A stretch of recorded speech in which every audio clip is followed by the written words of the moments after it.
Chapter 81 of the Count of Monte Cristo by Alexandre Dumas. Chapter 81 The Room of the Retired Baker. The evening of the day on which the Count of Morcerf had left Danglars' house with feelings of shame and anger at the rejection of the projected alliance, Monsieur Andrea Cavalcanti, with curled hair, moustaches in perfect order, and white gloves which fitted admirably, had entered the courtyard of the banker's house in La Chaussée-d'Antin. He had not been more than 10 minutes in the drawing-room before he drew Danglars aside into the recess of a bow window, and, after an ingenious preamble, related to him all his anxieties and cares since his noble father's departure. He acknowledged the extreme kindness which had been shown him by the banker's family, in which he had been received as a son, and where, besides his warmest affections, had found an object on which to centre in Mademoiselle Danglars. Danglars listened with the most profound attention. He had expected this declaration for the last 2 or 3 days, and when at last it came, his eyes glistened as much as they had lowered on listening to Morcerf. He would not, however, yield immediately to the young man's request, but made a few conscientious objections. "Are you not rather young, Monsieur Andrea, to think of marrying?" "I think not, sir," replied Monsieur Cavalcanti. "In Italy, the nobility generally marry young. Life is so uncertain that we ought to secure happiness while it is within our reach." "Well, sir," said Danglars, "in case your proposals, which do me honour, are accepted by my wife and daughter, by whom shall the preliminary arrangements be settled? So important a negotiation should, I think, be conducted by the respective fathers of the young people." "Sir, my father is a man of great foresight and prudence. Thinking that I might wish to settle in France, he left me at his departure together with the papers establishing my identity, a letter promising, if he approved of my choice, 150,000 livres per annum from the day I was married. So far as I can judge, I suppose this to be a quarter of my father's revenue." "I," said Danglars, "have always intended giving my daughter 500,000 francs as her dowry. She is, besides, my sole heiress." "All would then be easily arranged if the Baroness and her daughter are willing. We should command an annuity of 175,000 livres. Supposing also I should persuade the Marquis to give me my capital, which is not likely, but still is possible, we would place these 2 or 3 millions in your hands, whose talent might make it realize 10%. "I never give more than 4%, and generally only 3.5. But to my son-in-law I would give 5, and we would share the profit."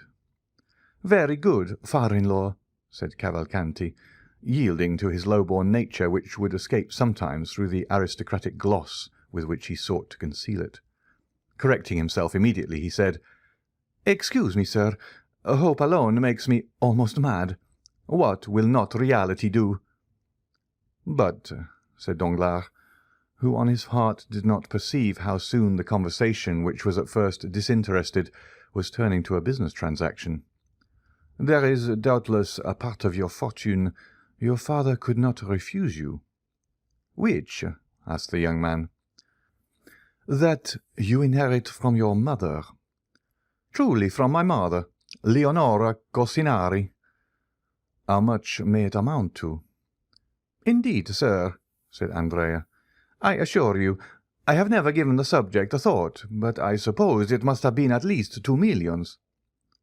Danglars felt as much overcome with joy as the miser who finds a lost treasure, or as the shipwrecked mariner who feels himself on solid ground instead of in the abyss which he expected would swallow him up.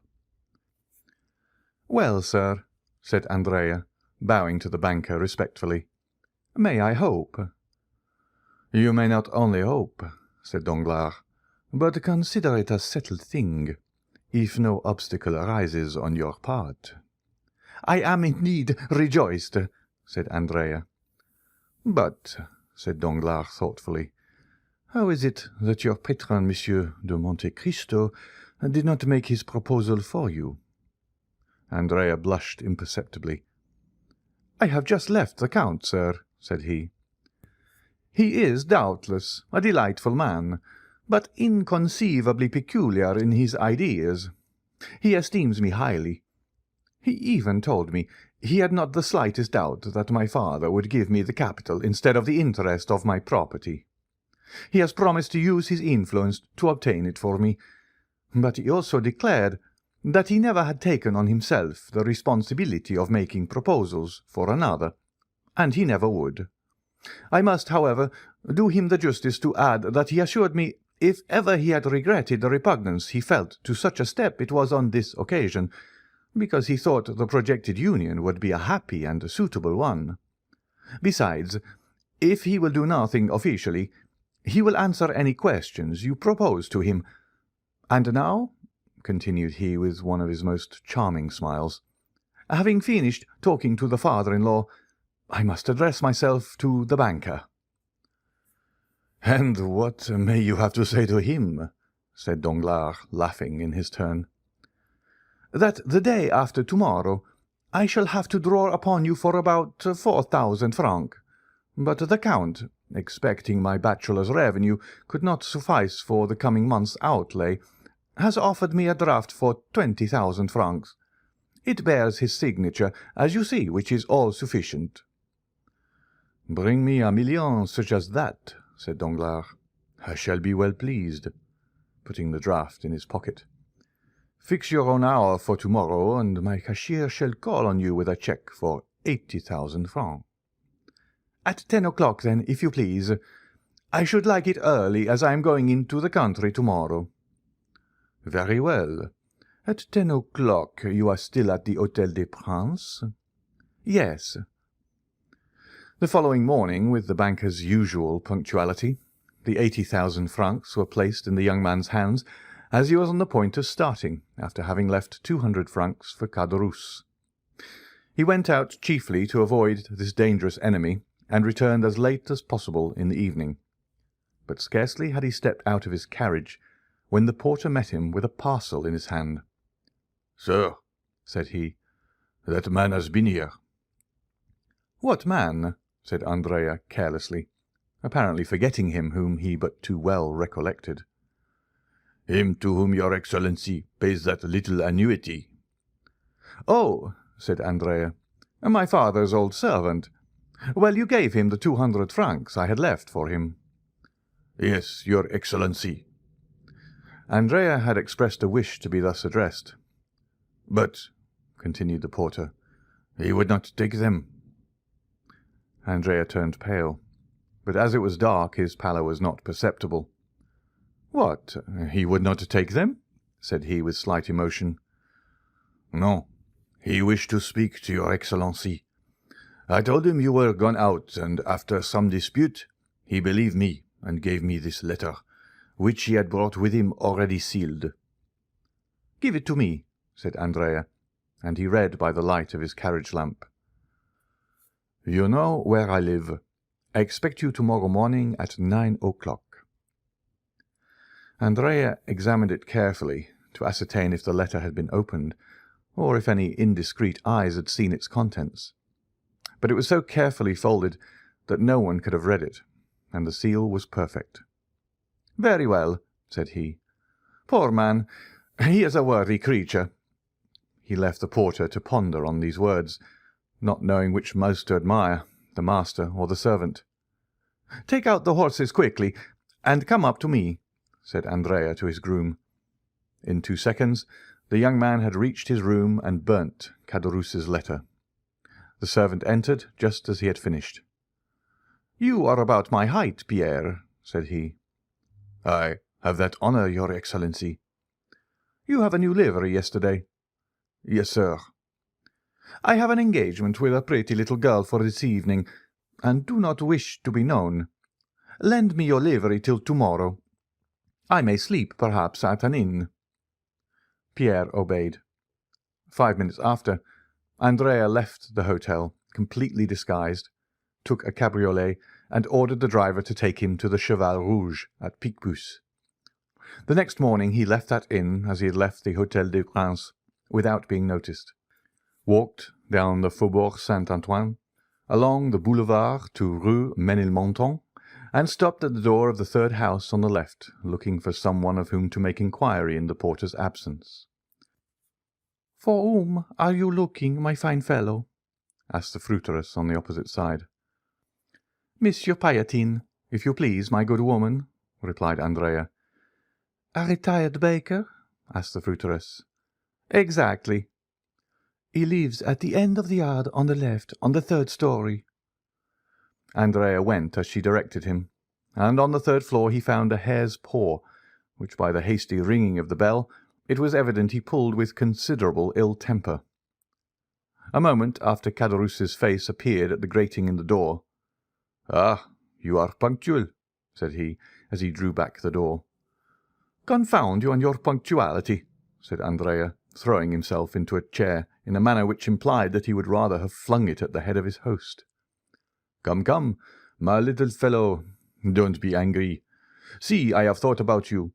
Look at the good breakfast we are going to have. Nothing but what you are fond of."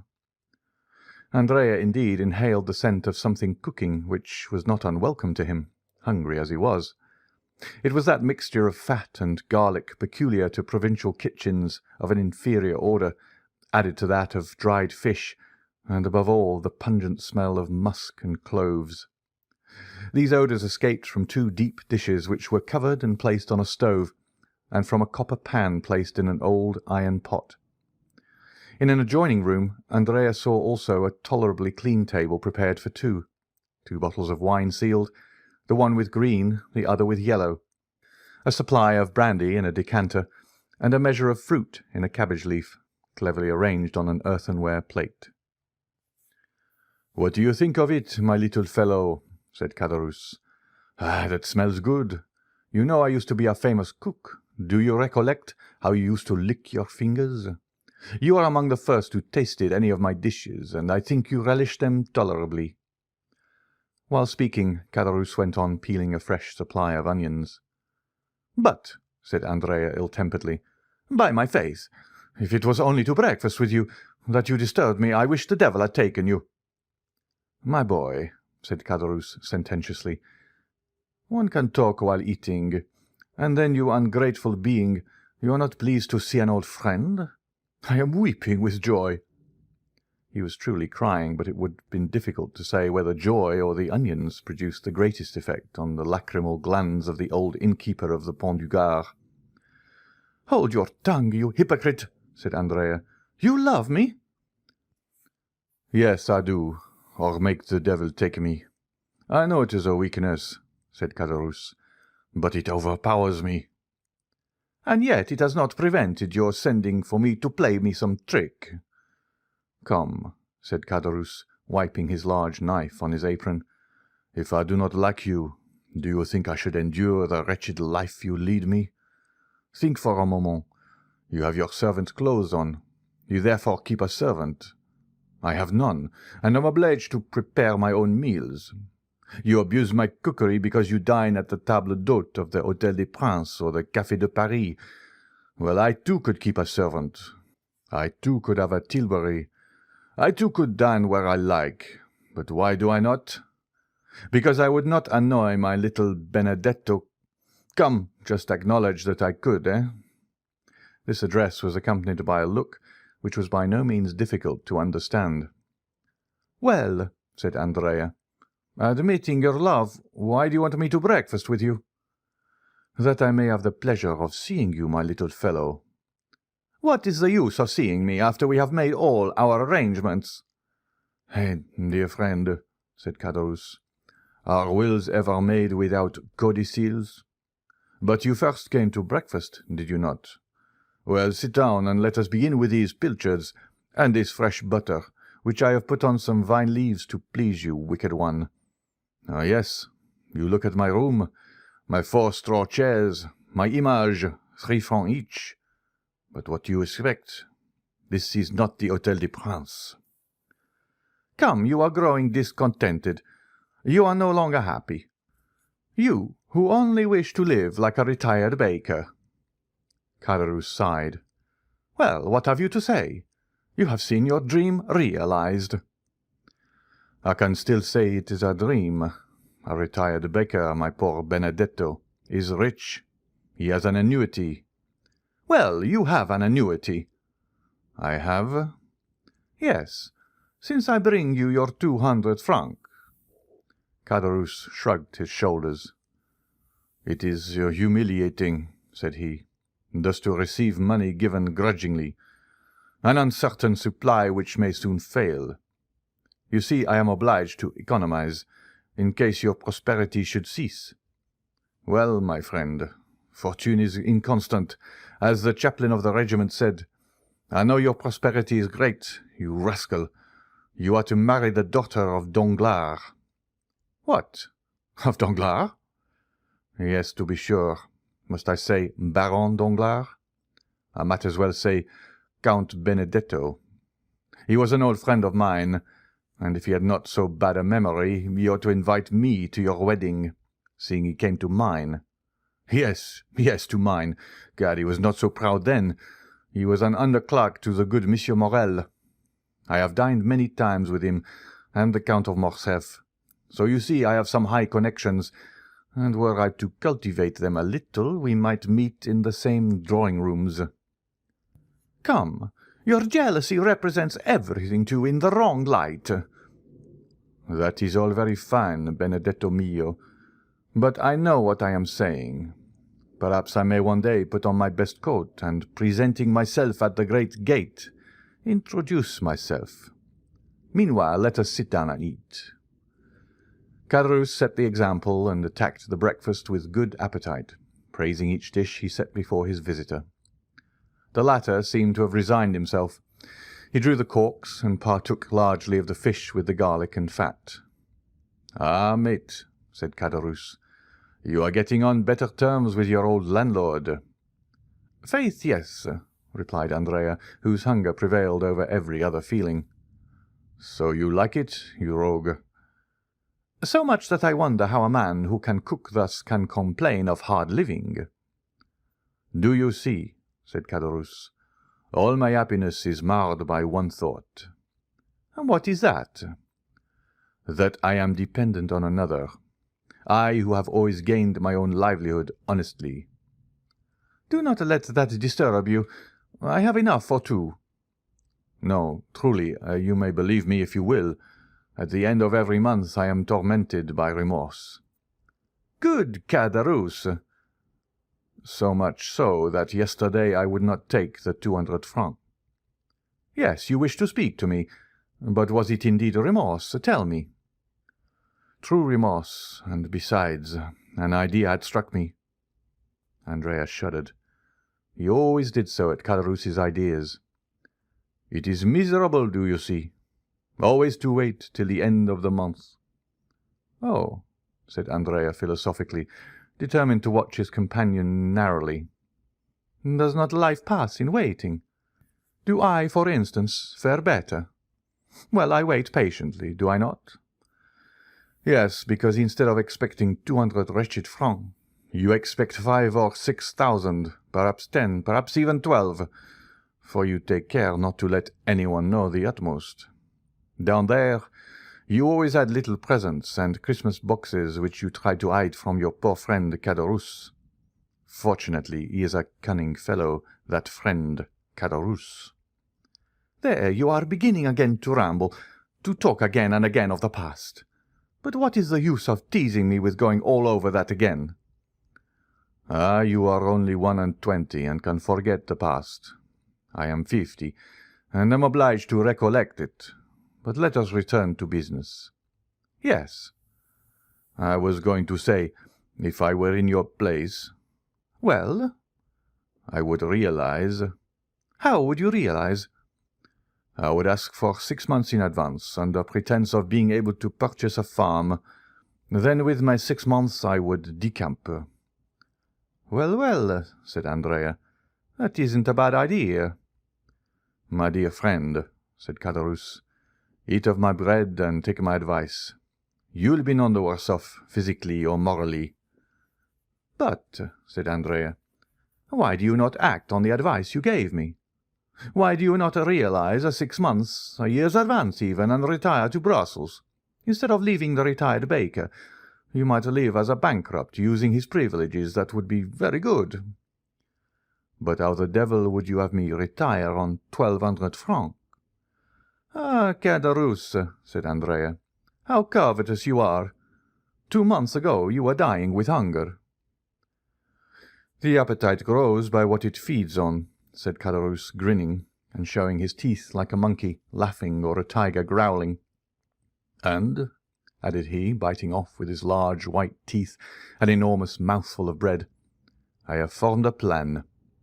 Caderousse's plans alarmed Andrea still more than his ideas. Ideas were but the germ. The plan was reality. Let me see your plan. I dare say it is a pretty one. Why not? Who formed the plan by which we left the establishment of... was it not I, and was no bad one, I believe, since here we are? I do not say, replied Andrea, that you never make a good one, but let us see your plan. Well, pursued Caderousse, can you, without expending 1 sou, put me in the way of getting 15,000 francs? No, 15,000 are not enough. I cannot again become an honest man with less than 30,000 francs. No, replied Andrea dryly. No, I cannot. I do not think you understand me, replied Caderousse calmly. I said without your laying out a sou. Do you want me to commit a robbery, to spoil all my good fortune and yours with mine, and both of us to be dragged down there again? It would make very little difference to me, said Caderousse, if I were retaken. I am a poor creature to live alone, and sometimes pine for my old comrades, not like you, heartless creature, who would be glad never to see them again. Andrea did more than tremble this time. He turned pale. Come, Caderousse, no nonsense, said he.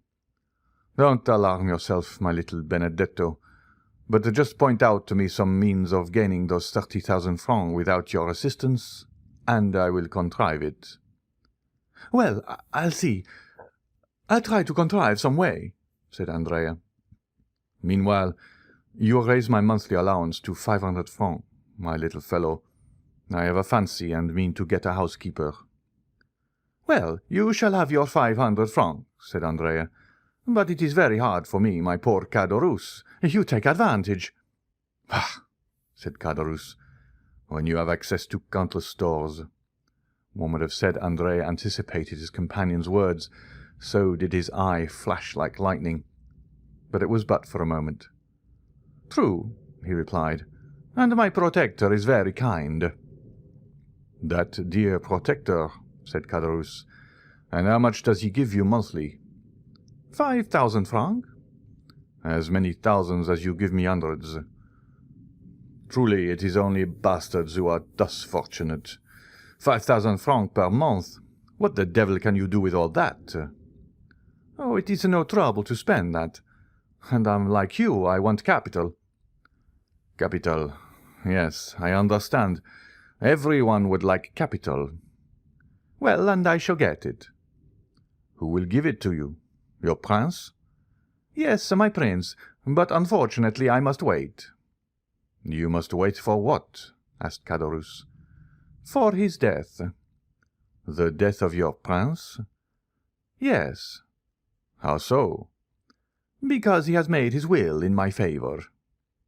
Indeed. On my honour. For how much? For 500,000. Only that? It's little enough. But so it is. No, it cannot be. Are you my friend, Caderousse? Yes, in life or death. Well, I will tell you a secret. What is it? But remember. Ah, pardieu, mute as a carp. Well, I think. Andrea stopped and looked around. You think? Do not fear, pardieu, we are alone. I think I have discovered my father. Your true father? Yes. Not old Cavalcanti? No, for he has gone again. The true one, as you say. And what father is? Well, Caderousse, it is Monte Cristo. Ah! Yes, you understand, that explains all. He cannot acknowledge me openly, it appears, but he does it through Monsieur Cavalcanti, and gives him 50,000 francs for it. 50,000 francs for being your father? I would have done it for half that, for 20,000, for 15,000. Why did you not think of me, ungrateful man? Did I know anything about it, when it was all done, when I was down there? Ah, truly, and you say that by his will he leaves me 500,000 livres. Are you sure of it? He showed it to me, but that is not all. There is a codicil, as I said just now. Probably. And in that codicil he acknowledges me. Oh, the good father, the brave father, the very honest father, said Caderousse, twirling a plate in the air between his two hands. Now say if I conceal anything from you. No, and your confidence makes you honourable in my opinion, and your princely father, is he rich? Very rich? Yes, he is that. He does not himself know the amount of his fortune. Is it possible? It is evident enough to me, who am always at his house. The other day a banker's clerk brought him 50,000 francs in a portfolio about the size of your plate. Yesterday his banker brought him 100,000 francs in gold. Caderousse was filled with wonder. The young man's words sounded to him like metal, and he thought he could hear the rushing of cascades of louis.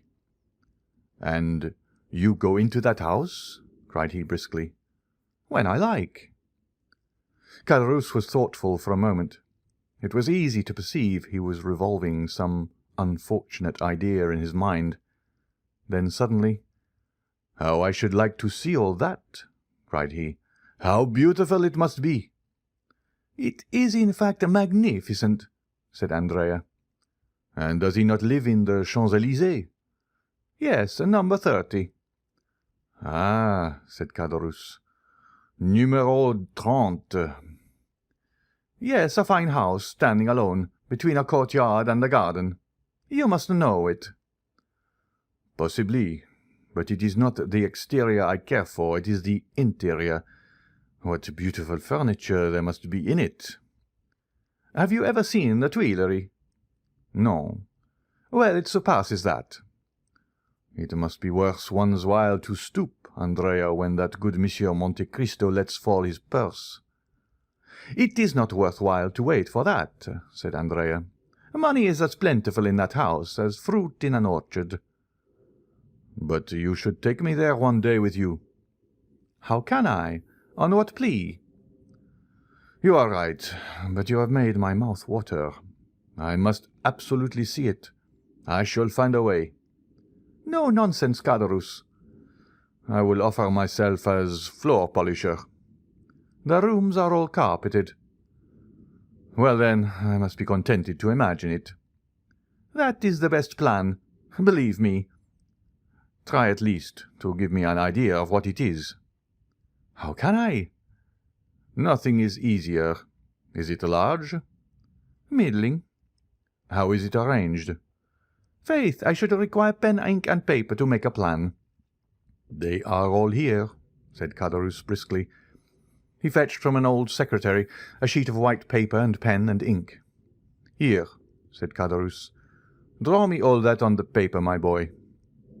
Andrea took the pen with an imperceptible smile and began.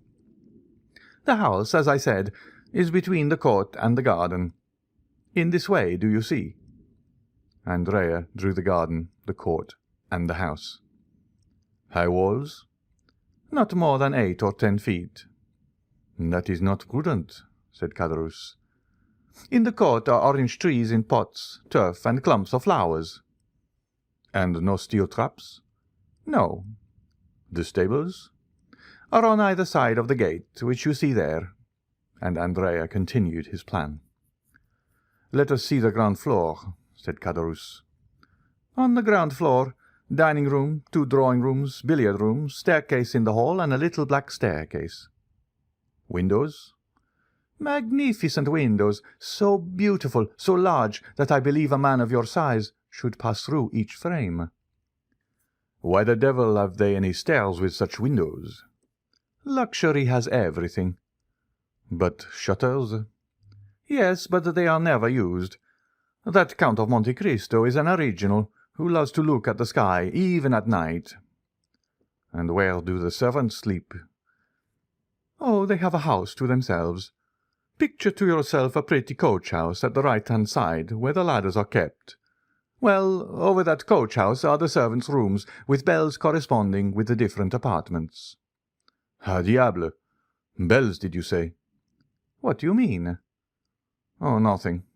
I only say they cost a load of money to hang. And what is the use of them, I should like to know? There used to be a dog let loose in the yard at night, but it has been taken to the house at Auteuil, to that you went to, you know. Yes. I was saying to him only yesterday, "You are imprudent, Monsieur Count, for when you go to Auteuil and take your servants, the house is left unprotected." "Well," said he, "what next?" "Well, next some day you will be robbed." What did he answer? He quietly said, "What do I care if I am?" Andrea, he has some secretary with a spring. How do you know? Yes, which catches the thief in a trap and plays a tune. I was told there was such at the last exhibition. He has a simple mahogany secretary in which the key is always kept. And he is not robbed? No, his servants are all devoted to him. There ought to be some money in that secretary. There may be. No one knows what there is. And where is it? On the first floor. Sketch me the plan of that floor, as you have done of the ground floor, my boy. That is very simple. Andrea took the pen. On the first story, do you see, there is the ante-room and the drawing-room. To the right of the drawing-room, a library and a study. To the left, a bedroom and a dressing-room. The famous secretary is in the dressing-room. Is there a window in the dressing-room? Two. One here and one there. Andrea sketched two windows in the room, which formed an angle on the plan, and appeared as a small square added to the rectangle of the bedroom. Caderousse became thoughtful. "Does he often go to Auteuil?" added he. 2 or 3 times a week. Tomorrow, for instance, he is going to spend the day and night there. Are you sure of it? He has invited me to dine there. There's a life for you, said Caderousse. A town house and a country house. That is what it is to be rich. And shall you dine there? Probably. When you dine there, do you sleep there? If I like. I am at home there. Caderousse looked at the young man as if to get at the truth from the bottom of his heart. But Andrea drew a cigar-case from his pocket, took a Havana, quietly lit it, and began smoking. "When do you want your 1,200 francs?" said he to Caderousse. "Now, if you have them." Andrea took 25 louis from his pocket. "Yellow boys?" said Caderousse. "No, I thank you." "Oh, you despise them." "On the contrary, I esteem them, but will not have them." "You can change them, idiot. Gold is worth 5 sous." "Exactly. And he who changes them will follow friend Caderousse, lay hands on him, and demand what farmers pay him their rent in gold. No nonsense, my good fellow, silver simply, round coins with the head of some monarch or other on them. Anybody may possess a 5-franc piece." "But do you suppose I carry 500 francs about with me? I should want a porter." "Well, leave them with your porter. He is to be trusted. I will call for them." "Today?" "No, tomorrow. I shall not have time today." "Well, tomorrow I will leave them when I go to Auteuil." "May I depend on it?"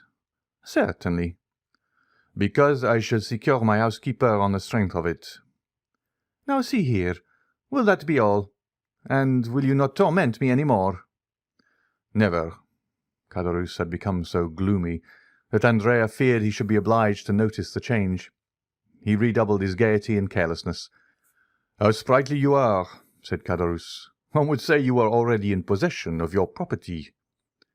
No, unfortunately. But when I do obtain it— Well? I shall remember old friends, I can tell you that. Yes, since you have such a good memory. What do you want? It looks as if you are trying to fleece me. I? What an idea. I, who am going to give you another piece of good advice. What is it? To leave behind you the diamond you have on your finger. We shall both get into trouble. You will ruin both yourself and me by your folly. How so? Said Andrea. How? You put on a livery, you disguise yourself as a servant, and yet keep a diamond on your finger worth 4,000 or 5,000 francs. You guess well. I know something of diamonds. I have had some. You do well to boast of it, said Andrea, who, without becoming angry, as Caderousse feared, at this new extortion, quietly resigned the ring. Caderousse looked so closely at it that Andrea well knew that he was examining to see if all the edges were perfect. It is a false diamond, said Caderousse. You are joking now, replied Andrea. Do not be angry. We can try it. Caderousse went to the window, touched the glass with it, and found it would cut. Confiture, said Caderousse, putting the diamond on his little finger. I was mistaken. But those thieves of jewellers imitate so well that it is no longer worth while to rob a jeweller's shop. It is another branch of industry paralyzed. Have you finished? Said Andrea. Do you want anything more? Will you have my waistcoat or my hat? Make free, now you have begun. No, you are, after all, a good companion. I will not detain you, and will try to cure myself of my ambition. But take care the same thing does not happen to you in selling the diamond you feared, with the gold. I shall not sell it. Do not fear. Not at least until the day after tomorrow, thought the young man. Happy rogue, said Caderousse. You are going to find your servants, your horses, your carriage, and your betrothed. Yes, said Andrea. Well, I hope you will make a handsome wedding present the day you marry Mademoiselle Danglars. I have already told you it is a fancy you have taken in your head.